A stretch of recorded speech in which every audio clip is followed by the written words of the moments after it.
Naranasan ng Iran ang buong lakas ng nangungunang militar ng US matapos sumiklab ang isang labanan sa pagitan ng dalawa noong huling bahagi ng Pebrero 2026. Nagpadala ang US ng pinakamahusay na kagamitan at mga matagal ng pinagkakatiwalaang unit tulad ni Rotwell para pabagsakin ang kalaban. B-1 Lancer na mga bomber at E-3 Sentry na mga eroplano para sa maagang babala at kontrol sa himpapawid. Pati na rin ang mas modernong mga inobasyon tulad ng General Atomics MQ Siam Reaper na mga drone. Pero may isa pang sandata raw na pinakawalan ng Amerika laban sa Iran na nanatiling lihim at classified. Kaya pati mga eksperto sa militar ay di tiyak kung totoo ito o hindi. Ang Northrop Grumman RQ-1 280 isang makabagong spy drone na may pambihirang technical na mga espesipikasyon at mga kakayahang hindi pa kailanman nakita noon. Isang advanced na sasakyang panghimpapawid na walang piloto na kayang baguhin ang aerial warfare sa mga susunod pang henerasyon. Sa loob ng maraming taon, ang mga military analyst, eksperto at mga mahilig ay sabik na malaman pa ang tungkol sa pambihirang inobasyong ito. Sinusuri ang maraming open source intelligence data at iniskan ng satellite images para sa kahit maliit na bakas ng RQ-100 at 80 sa aksyon. Ngayon, meron na tayong totoong larawan at matibay na ebidensya ng RQ-100 at 80 na palihim na lumilipad sa Mediterranean, iniulat na sumusuporta sa operasyon ng US sa Iran. Para maintindihan kung bakit ito isang napakahalagang hakbang, mahalagang umatras muna at alamin kung ano nga ba talaga ang RQ-100 at 80. Kahit mukhang makabago at parang science fiction ang spy plane na ito, dekada na ang nakalipas mula nang ito'y nagsimula. Noong 1989 kung eksakto, opisyal na inalis ng US Air Force ang Lockheed SR-71 Blackbird, isang long-range, high-altitude Mach 3 Plus na strategic reconnaissance aircraft na ipinakilala noong 1966. Matapos magamit noong digmaang malamig, natapos din ang operasyon ng Blackbird, kaya't naiwan ng Air Force na walang intelligence platform na kayang pumasok sa himpapawid ng kalaban na binabantayan ng modernong air defense system. Kaya naman, nagsimula ang paggawa ng isang bagong plataporma na may mas makabagong teknolohiya at mas mataas na kakayahan kaysa sa nauna nito, ang RQ-180. Lihim na pinundohan mula sa classified na Air Force budget, nakuha ng Northrop Grumman ang programang RQ-1 matapos talunin ang mga kalabang defense contractors tulad ng Boeing at Lockheed Martin. Sa pagdaan ng mga taon, pinagsama ng mga inhinyero at developer ng Northrop Grumman ang mga plano para sa makabagong eroplanong ito na ginawa sa mga pinakalihim nilang base gaya ng Area 51. Ang kumpanya, pati na rin ang Air Force sa pangkalahatan, ay naging sobrang lihim tungkol sa buong bagay na ito. Halos walang inilalabas na detalye tungkol sa eroplanong ito.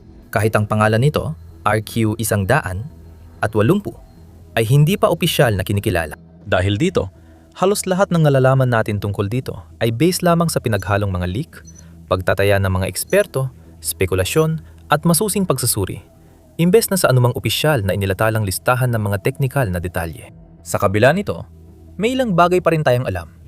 Halimbawa, pinaniniwalang ang unang paglipad ng RQ-100 at 80 ay naganap noong Agosto ng 2010. May ebidensya na ang mga unang sasakyang panghimpapawid ay lumipad sa sumunod na mga taon at may ilang aktibong airframe noong kalagitnaan ng 2010. Bagamat hindi opisyal na inanunsyo o kinilala ng US military, naniniwala ang maraming eksperto na nagsimulang maglingkod ang RQ-100 at 80 sa operasyon ng ika-74 na Reconnaissance Squadron ng Air Force bago pa ang 2020. Sa buong dekada ng 2020, unti-unti, nang nagsimulang makita ng mundo ang ilang mga sulyap ng RQ-100 at 80 dito at doon. Ang unang litrato ng eroplano ay tilakuha noong Oktubre 2020 na nagpapakita ng umano'y superlihim na spy drone na lumilipad sa taas na 20,000 talampakan sa itaas ng Edwards Air Force Base. Noong Setyembre 2021, lumabas ang isa pang larawan na nagpapakita ng umano'y RQ-100 at 80 na palihim at tahimik na lumilipad sa ibabaw ng Pilipinas. Kalauna ng taon, isang pansamantalang larawan ng RQ-100 at 80 ang lumabas sa video na ibinahagi ng Air Force Professional Arms Center of Excellence o PACE. Ipinakilala rin ng video ang bagong palayaw para sa palihim na spy plane na ito, ang White Bat. Pagkatapos, kamakailan lang noong Marso 2026 muling namataan ang drone. Nagsimula ang kwento noong Marso 18 na maglabas ang isang lokal na Greek na news website, ang onlarisa.gr, na mga larawan ng isang sasakyang panghimpapawid na maling inakala ng kanilang mga reporter na isang B-2 bomber. Lumapag ito sa Larissa Air Base ng Hellenic Air Force sa Greece, na ginagamit din ng militar ng US para sa mga MQ-9 Reaper drone. Naglabas din ng parehong news outlet ng isang video ng sasakyang panghimpapawid habang umandar na ipinaliwanag na di umano inagkaroon ito ng technical na problema at napilitang mag-emergency landing sa hilagang gitnang bahagi ng Greece ayon sa mga hindi pinangalanang source. Walang ibang detalye ang ibinahagi, pero kapanipaniwala ang kwento ng emergency landing, lalo na't nakita ang eroplano na lumapag sa gitna ng araw. Dahil sa lihim na katangian ng buong proyektong ito sa loob ng mga taon, malabong gustuin ng US Air Force na ipakita ang kanilang makabagong stealth spy plane sa liwanag ng araw. Maliban na lang kung wala na silang ibang pagpipilian. Ang tanging pagkakamali ng mga reporter ng ONRISA ay ang pangalan ng sasakyan. Halos siguradong RQ-180 ito. Halos nakumpirma ito sa mga sumunod na araw habang dumarami ang larawan at video mula sa mga nagtatakang nakakita at kumalat sa internet. Pinag-aralan ng mga eksperto sa abyasyon at military analyst ang bawat frame ng footage ng Lady of Larissa para matutunan ng lahat tungkol sa pambihirang eroplanong ito. Pinag-uusapan ng mga mahilig sa abyasyon kung bakit naroon ang Lady of Larissa sa lugar na yon habang nagpapatuloy ang operasyon ng Amerika sa gitnang silangan. Mabilis na pinagsama ng mga eksperto ang impormasyon at napagpasyahan nilang ginagamit ang White Bat sa ilang paraan sa Iran. Halimbawa, ang open source intelligence analyst na si Intel Walrus ay sumulat sa X. Ang eroplanong nakita sa Larissa, Greece ay hindi isang B-2 ayon sa lokal na balitang Griego o isang RQ-170. Ngunit ito talaga ang pinakamalinaw na larawan ng RQ-180 at 81 hindi ibinunyag na stealth drone ng USAF. Ipinapakita ng lokasyon ng gamit ito sa sigalot sa Iran. Nakipag-ugnayan na ang mga outlet ng balitang militar tulad ng Warzone sa US Air Forces sa Europe, USAF, at Pentagon para sa komento. Ngunit wala pa silang sagot hanggang ngayon. Ayaw ng militar maglabas ng dagdag na detalye tungkol sa kakayahan ng RQ-100 at 80 o dahilan ng presensya nito sa lugar na iyon. Maaring hindi na mahalaga yon dahil sapat na ang mga larawan ng mga lokal sa Larissa para malaman natin ang tungkol sa kakaibang eroplanong ito at makagawa ng matalinong hula sa gamit nito sa Iran. Halimbawa, sa mga larawang kuha mula sa ilalim ng drone, makikita ang isa sa pinakakamanghamanghang katangian ng RQ-180. Ang pares ng malalaking bukasan ng electro-optical sensor sa likod ng pangunahing landing gear bay. Ang dalawang bintana ay malinaw na nakatagilid pakaliwa at pakanan. Sa likod ng salamin, maaring may multispectral sensor system na kayang iskan ng lupa sa ibaba ng sasakyang pangimpapawid at hanggang sa abot tanaw. Sa pagkakaroon ng isa sa mga bintanang ito sa bawat gilid, ang RQ-180 ay maaring, sa teorya, magsagawa ng racetrack pattern sa himpapawid, maraming milya ang layo mula sa anumang target na sinusubaybayan nito nang hindi kailanman nawawala sa paningin. Malaki ang tsansa nitong makakuha ng mas marami impormasyon sa mas malalawak na lugar kaysa sa karaniwang surveillance aircraft. At kaya rin ito kahit walang pilotong tao.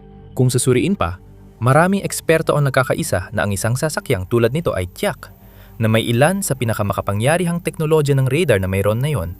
Siguradong kaya nitong gamitin ang parehong Ground Moving Target Indicator o GMTI at Synthetic Aperture Radar o SAR modes. Sa madaling salita, nagbibigay ang GMTI ng malinaw at real-time na larawan ng galaw ng kalaban sa lupa sa mga battle manager. Mahalaga ang teknolohiyang ito sa makabagong bigmaan dahil tumutulong ito sa mga puwersa na maunahan ng kilos ng kalaban sa pag-scan ng biglaang pagbabago sa paghahanay, laki o lokasyon ng puwersa. Samantala, gamit ang SAR sa paggawa ng high-resolution 2D o 3D na larawan ng lupain at mga nakatigil na bagay. Maganda ang pagsasama ng dalawang teknolohiyang ito dahil nagbibigay ang SAR ng larawan ng tanawin habang tinutukoy ng GMTI ang eksaktong lokasyon ng mga sasakyan, tauhan at kagamitan ng kalaban. Parehong gumagana ang dalawang sistema sa halos lahat ng panahon at kahit anong oras. Hindi hadlang ang masamang panahon at dilim sa teknolohiyang ito. Isang bahagi lang ng kamanghamanghang disenyo ng RQ-180. Bago tayo magpatuloy, Kung gusto mo pa ng ganitong impormasyon, mag-subscribe sa The Military Show. Linggo-linggo kaming nagpapaliwanag nito. Sa pagsusuri ng mga larawan at video ng RQ-100 at 80, napansin agad ng mga matatalas ang mata na tagamasid ang isa pang nakakaintrigang katangian. Ang mga sensor aperture na makikita sa ilalim ng drone ay halos kapareho ng mga nakita sa isa pang sasakyang panghimpapawid, ang Scale Composites Proteus.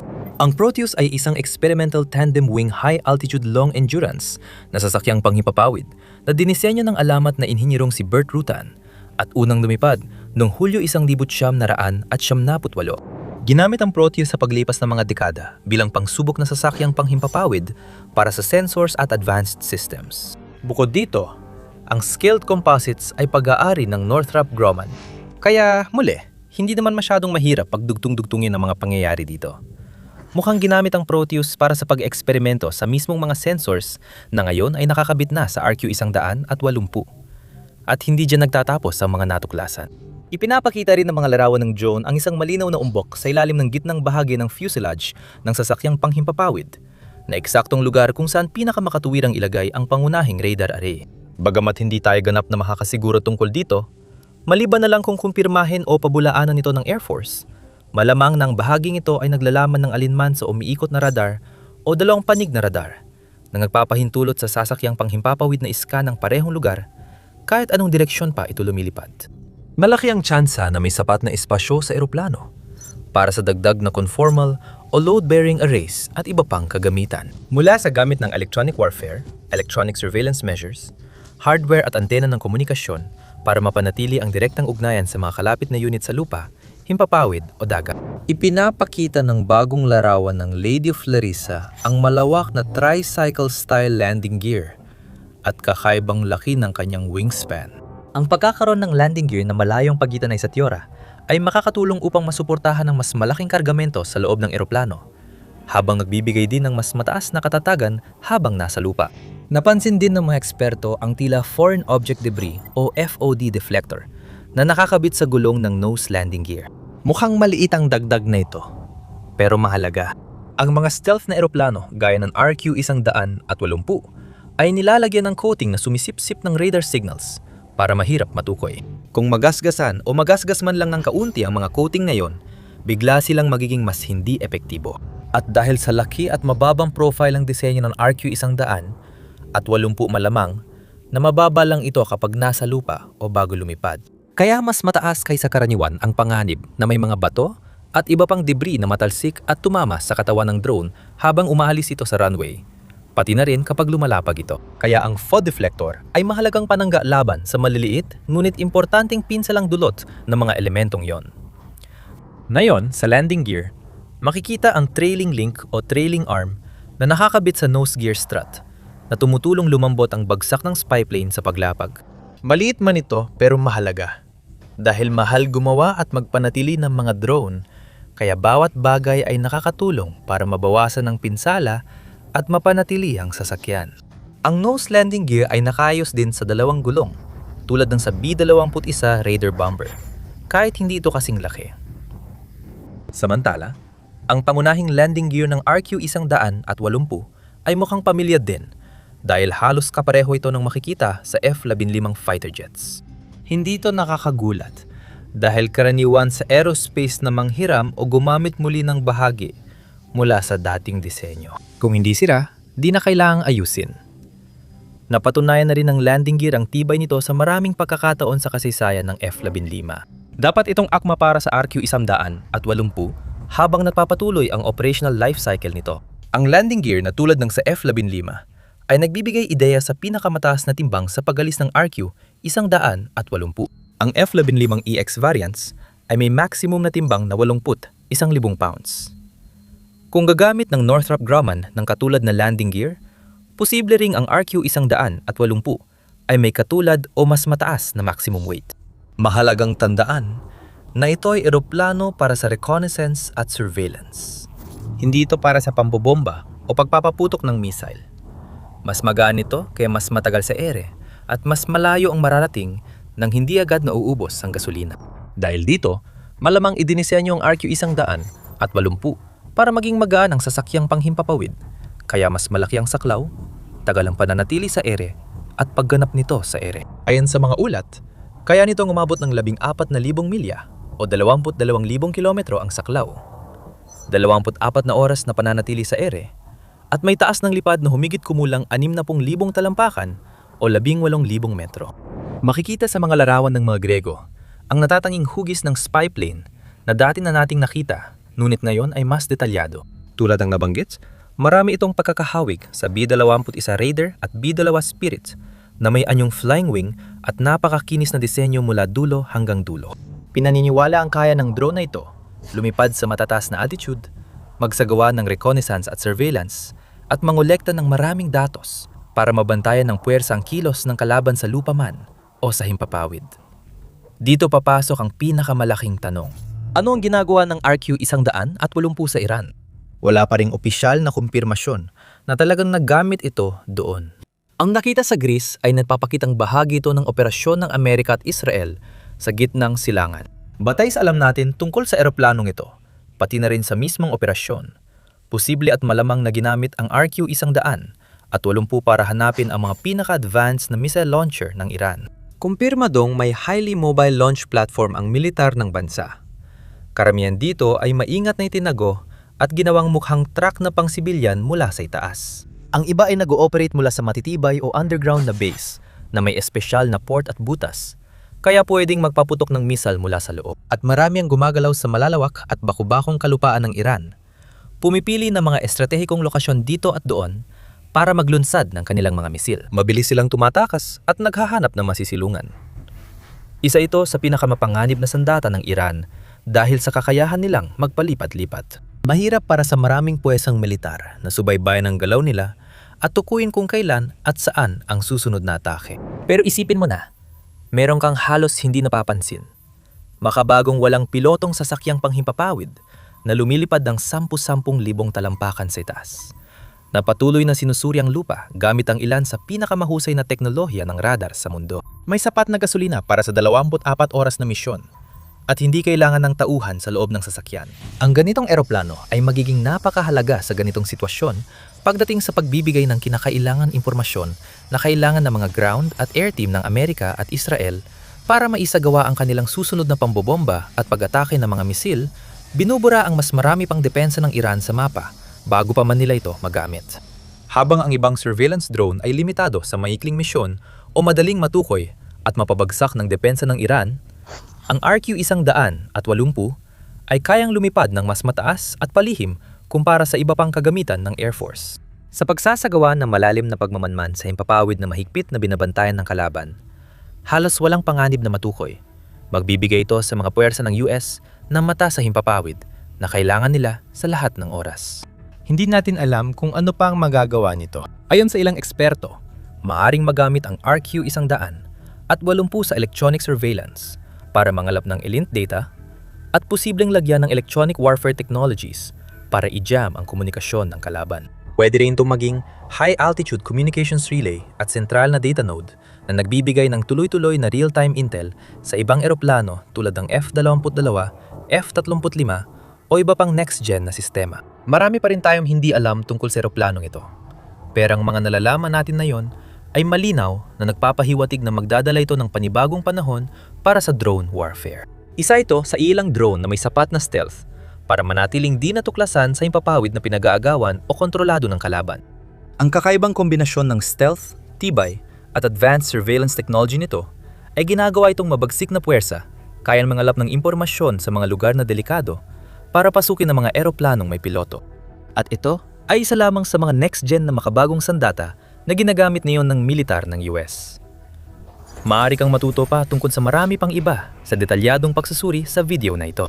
Bilang alternatibo, panurin mo ang video na ito para sa mas malalim na pagtingin kung paano na isakatuparan ng puwersa ng US ang rescue mission ng sentry sa Iran na iligtas ang isang sugatang opisyal na hinahabol ng mga kalabang puwersa. Sa huli, mag-subscribe sa The Military Show para sa mas marami pang ganitong video.